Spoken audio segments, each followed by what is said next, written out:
Hello, जय हिंद, नमस्कार दोस्तों। आप सभी का स्वागत है आपके अपने YouTube channel online GK free classes में। आज के इस क्लास में हम रेलवे ग्रुप डी परीक्षा 2026 के लिए तीसरा मॉडल पेपर लेकर आए हैं। और मेरे भाई इस तीसरे मॉडल पेपर के अंदर हमने रीजनिंग के बहुत ही शानदार और इम्पोर्टेंट क्वेश्चनों को कवर किया है। और ये सभी क्वेश्चन आपके रेलवे ग्रुप डी एग्जाम 2026 के लिए इम्पोर्टेंट रहेंगे। इसलिए आप सभी अभ्यर्थी एक बार इस तीसरे मॉडल पेपर को कंप्लीट जरूर देख लेना। और इस मॉडल पेपर के एंड में आप सभी को बताना है कि आपके टोटल कितने क्वेश्चन सही होते हैं। और यदि आप हमारे इस यूट्यूब चैनल से पहली बार जुड़े हैं तो इस यूट्यूब चैनल को कर लीजिए सब्सक्राइब और बेल आइकन को प्रेस करना, ताकि ऐसी शानदार क्लास का नोटिफिकेशन आपको सबसे पहले देखने को मिले। तो चलिए शुरू करते हैं आज के इस तीसरे मॉडल पेपर को बिना देरी के। पहला प्रश्न है आप सभी के सामने, निम्नलिखित विकल्पों में से संबंधित संख्या को चुनिए। यानी कि ये पहला प्रश्न आप सभी के सामने नंबर एनालॉजी से संबंधित प्रश्न दिया गया है। और आपसे पूछा गया है कि जिस प्रकार से 925 का संबंध है 16 के साथ में, उसी प्रकार से 830 का संबंध के संख्या के साथ में होगा। तो मेरे भाई इस टाइप के प्रश्न को आप एग्जाम में देखते हैं मात्र 2 से 3 सेकंड में कैसे सोल्व करेंगे, तो वो देखिए इस टाइप के प्रश्न को एग्जाम में सोल्व करना बहुत ही आसान होता है। आसानी से कैसे सोल्व करेंगे, तो वो देखिए सबसे पहले इस टाइप के प्रश्न के अंदर हमें क्या करना है, हमें यहाँ पर पता करना है कि 925 से यहाँ पर 16 कैसे बना है। यानी कि जिस प्रकार से 925 से यहाँ पर 16 बना है, उसी प्रकार से फिर हम यहाँ पर बताएंगे कि 830 से इस प्रश्नवाचक चिन्ह के स्थान पर कौन सी संख्या आएगी। तो मेरे भाई यहाँ पर ध्यान से देखिए, यहाँ पर 925 से यहाँ पर 16 बनाने के लिए क्या किया गया है, 925 की सभी संख्याओं को आपस में जोड़ा गया है। तो यहाँ पर ध्यान से देखिए 925 की सभी संख्याओं को आपस में जोड़ेंगे तो 9 और 2 मिलकर बन जाएगा 11, 11 और 5 मिलकर बन जाएगा 16। और ध्यान से देखिए 16 यहाँ पर आप सभी के सामने दिया भी गया है। अब मेरे भाई यही सेम लॉजिक हम लगाएंगे इस 830 के अंदर, और 830 से इस प्रश्न चिन्ह की वैल्यू ज्ञात करेंगे। तो 830 से इस प्रश्न चिन्ह की वैल्यू ज्ञात करने के लिए हम क्या करेंगे, 830 की भी सभी संख्याओं को आपस में जोड़ लेंगे। तो यहाँ पर ध्यान से देखिए 830 की सभी संख्याओं को आपस में जोड़ेंगे तो 8 और 3 मिलकर बन जाएगा 11, 11 के अंदर 0 को ऐड करेंगे तो बन जाएगा 11। यानी कि इस प्रश्नवाचक चिन्ह के स्थान पर संख्या भरी जाएगी 11। अब हमें देखना है कि संख्या 11 किसी ऑप्शन में दी गई है, तो हाँ सर संख्या 11 में दी गई है, ऑप्शन डी के अंदर है। तो पहले प्रश्न के अंदर ऑप्शन डी हो जाएगा सभी का करेक्ट आंसर है। तो उम्मीद करता हूं कि जब भी इस टाइप का प्रश्न आपको एग्जाम में दिया जाएगा तो आप फटाफट से सोल्व कर लेंगे, ठीक है। और इसी के साथ में देखिए यदि आप पहली बार के अंदर रेलवे ग्रुप डी एग्जाम 2026 को क्रैक करना चाहते हैं, तो हमने आपके रेलवे ग्रुप डी एग्जाम 2026 के लिए ऑल सब्जेक्ट के ऊपर लगभग मोस्ट इंपोर्टेंट 25,000 प्लस रामबाण क्वेश्चनों का मास्टर पीडीएफ सेट तैयार किया है। और जो भी अभ्यर्थी ये कंप्लीट मास्टर पीडीएफ सेट लेना चाहते हैं, वो सभी अभ्यर्थी हमारे इस व्हाट्सएप नंबर पर कॉन्टैक्ट करके ले सकते हैं। व्हाट्सएप नंबर है 7374826893। ये हमारा व्हाट्सएप नंबर है। इस व्हाट्सएप नंबर पर आप कांटेक्ट करके इस कंप्लीट मास्टर पीडीएफ सेट को ले सकते हैं। और मेरे भाई इस कंप्लीट मास्टर पीडीएफ सेट की प्राइस हमने रखी है मात्र और मात्र 99 रुपये। यानी कि ये कंप्लीट मास्टर पीडीएफ सेट आपको मिलने वाला है मात्र और मात्र 99 रुपये की फीस के अंदर है। और मैं आप सभी को गारंटी के साथ में बोल रहा हूँ, यदि आप रेलवे ग्रुप डी एग्जाम 2026 से पहले इन 25,000 क्वेश्चनों को अच्छे से तैयार कर लेते हैं, तो आप पहली बार के अंदर रेलवे ग्रुप डी एग्जाम 2026 को क्रैक कर जाएंगे, ठीक है। तो चलिए फिर अगला प्रश्न देखते हैं। दूसरा प्रश्न है आप सभी के सामने, कौन सा वैनारेख निम्नलिखित वर्गों को सही निरूपित करता है। यानी कि दूसरा प्रश्न आप सभी के सामने वेन डायग्राम से संबंधित प्रश्न दिया गया है। और आपसे पूछा गया है कि सप्ताह, महीना और वर्ष इन तीनों शब्दों के लिए सही वेन डायग्राम किस प्रकार का बनेगा। तो इस टाइप के प्रश्न को आप एग्जाम में देखते हैं फटाफट से कैसे सोल्व करेंगे। तो वो देखिए जब भी इस टाइप का प्रश्न आपको एग्जाम में दिया जाए तो आपको क्या करना है, जिन शब्दों से आपको वेन डायग्राम तैयार करना है उन शब्दों को ध्यान से देखना है और पता लगाना है कि उन शब्दों के बीच में आपस में कोई रिलेशन है क्या। तो ध्यान से देखिए, तीन शब्द है, पहला शब्द है सप्ताह, दूसरा शब्द है महीना और तीसरा शब्द है वर्ष। तो मेरे भाई ध्यान से देखिए क्या रिलेशन है इन सभी के बीच में। तो ध्यान से देखिए, सप्ताह है, सप्ताह मिलकर यानी कि कई सप्ताह मिलकर क्या बनते हैं, महीने।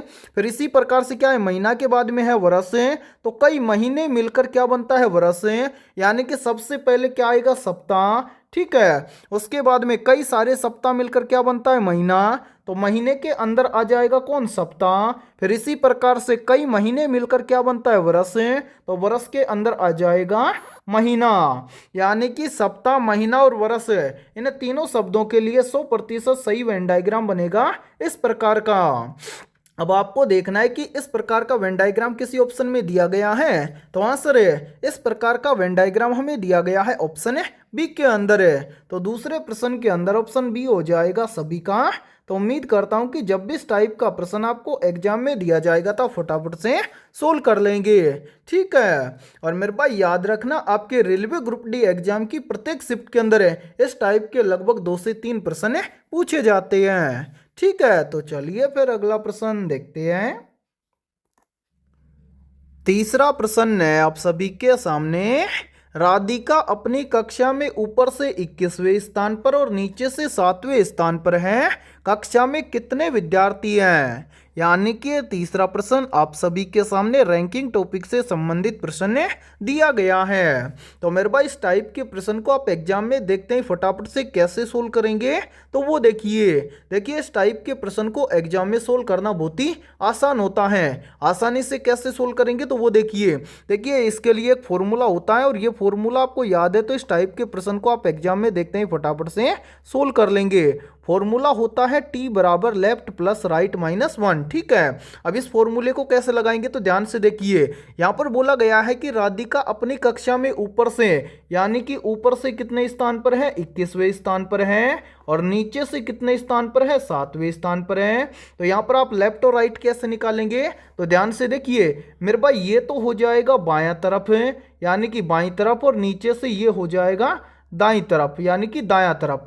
यानी कि बायां को बोलते हैं हम लेफ्ट साइड और दायां को बोलते हैं राइट साइड। यानी कि आर और एल की वैल्यू आपके सामने है, टी अपन निकाल लेंगे, यानी कि टोटल अपने को निकालना है। तो ध्यान से देखिए टोटल यानी कि टी बराबर हो जाएगा, लेफ्ट कितना है 21, तो एल के स्थान पर रखेंगे 21 है।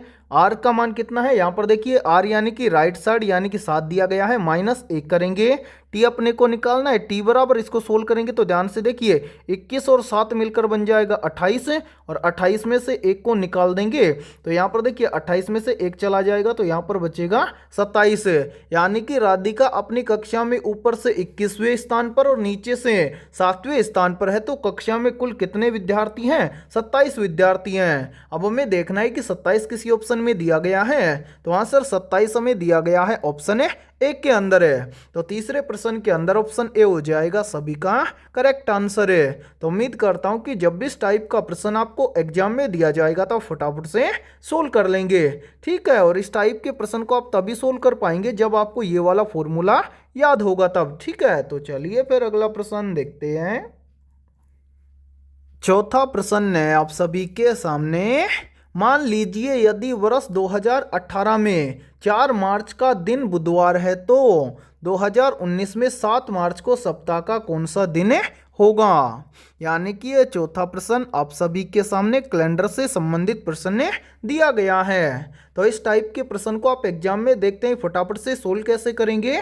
तो वो देखिए मेरे भाई यहाँ पर ध्यान से देखिए, यहाँ पर आपसे पूछा गया है कि 7 मार्च, ध्यान से समझिए बहुत शानदार ट्रिक है, 7 मार्च 2019 को कौन सा दिन होगा ये आपसे पूछा गया है, ठीक है। और हमें यहाँ पर दिया गया है कि 4 मार्च, ध्यान से देखिए मेरे भाई यहाँ पर 4 मार्च 2018 को कौन सा वार है, तो यहाँ पर देखिए 4 मार्च 2018 को वार है बुधवार, तो मैं यहाँ पर लिख देता हूँ बुधवार है।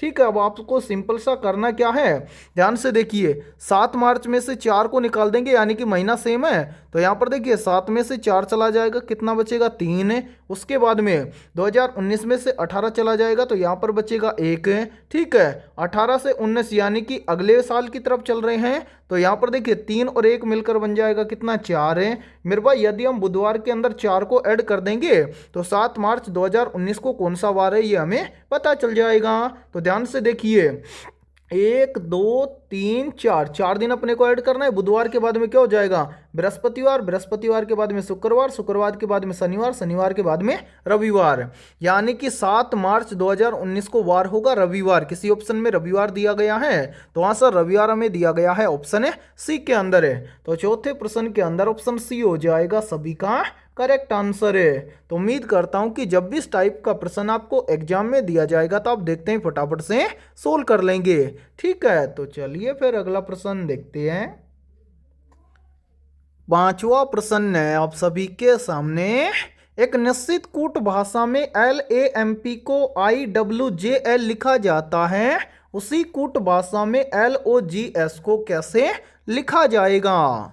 यानी कि ये पांचवा प्रश्न आप सभी के सामने कोडिंग डिकोडिंग से संबंधित प्रश्न दिया गया है। तो मेरे भाई इस टाइप के प्रश्न को आप एग्जाम में देखते हैं फटाफट से कैसे सोल्व करेंगे, तो वो देखिए कोडिंग डिकोडिंग से संबंधित प्रश्न को आप कैसे सोल्व करेंगे। सबसे पहले आपको यहाँ पर पता करना है कि LAMP को यहाँ पर IWJL कैसे लिखा गया है, यानी कि जिस प्रकार से LAMP को यहाँ पर IWJL लिखा गया है उसी प्रकार से फिर हम यहाँ पर बताएंगे कि LOGS को कैसे लिखा जाएगा। तो ध्यान से समझिए इस प्रश्न को कैसे सोल्व किया गया है। सबसे पहले आपको बोला गया है कि LAMP इसको लिखा गया है क्या, यहाँ पर ध्यान से देखिए इसको लिखा गया है IWJL। ठीक है, तो यहाँ पर देखिए सबसे पहले हम क्या करेंगे, इन सभी का करेंगे नंबरिंग। तो मैं कलर चेंज करता हूँ ताकि आपको समझने में कोई भी प्रॉब्लम ना आए।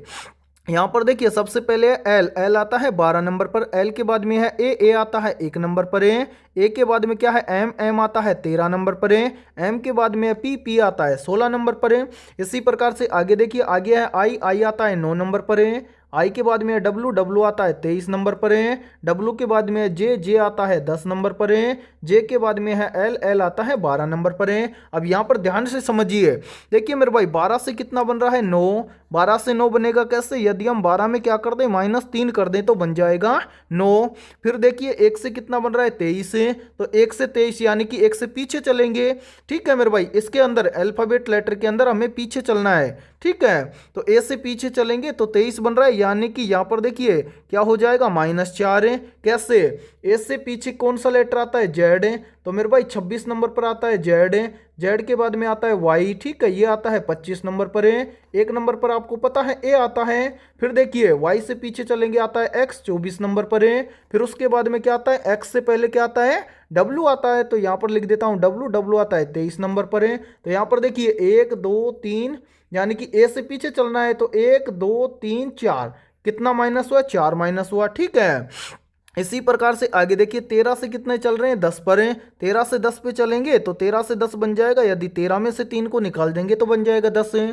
फिर देखिए 20 से बन रहा है 12, यानी कि 16 से 12 बन रहा है, तो यहाँ पर भी यदि हम 16 में से 4 को निकाल देंगे तो यहाँ पर बन जाएगा 12। यानी कि यहाँ पर क्या हुआ है, सबसे पहले -3, उसके बाद में -4, उसके बाद में -3, उसके बाद में -4। अब हमसे क्या पूछा गया है, ध्यान से देखिए, हमसे यहाँ पर पूछा गया है कि LOGS इसको क्या लिखा जाएगा। तो ध्यान से देखिए सबसे पहले इनका करेंगे हम नंबरिंग।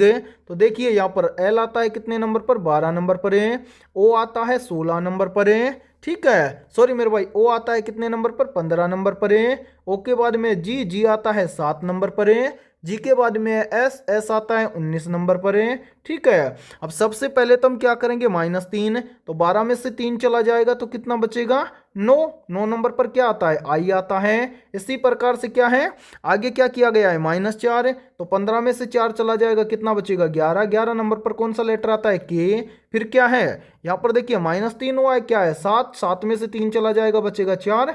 4 नंबर पर क्या आता है, डी आता है। इसी प्रकार से आगे क्या हुआ है, -4 है, तो 19 में से 4 चला जाएगा, क्या कितना बचेगा, 15। 15 नंबर पर क्या आता है, ओ आता है, तो यहाँ पर हम लिखेंगे ओ, यानी कि LOGS, इसको लिखा जाएगा IKDO।